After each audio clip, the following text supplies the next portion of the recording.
Siku ya Jumapili, amen, ibada yetu ni ibada ya sadaka ya unga na sadaka ya kinywaji. Amen. Hiyo ibada ni ibada ya sadaka ya Mungu, yes, ambayo tutashiriki meza ya Bwana isiyokuwa ya kawaida kabisa. Amen. Imekuwa kwenye maombi muda wote. Amen. Na siku ile ya Jumapili ndio siku ambayo ya kuwahukumu watesi na wataabishaji wa maisha yako. Amina. Na hii itakusababishia roho ya uhai itakuingia. Yes. Ila watesi na wataabishaji wa maisha yako Mungu anajua atakachowafanyia.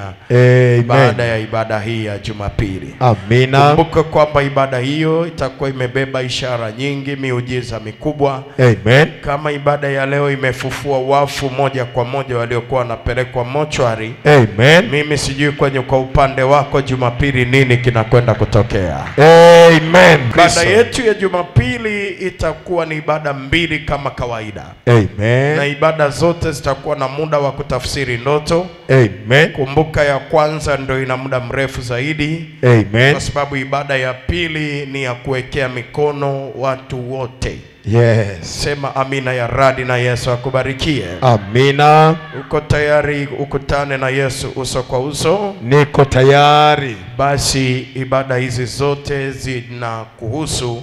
Yes. Na Yesu atafanya yaliyo makubwa.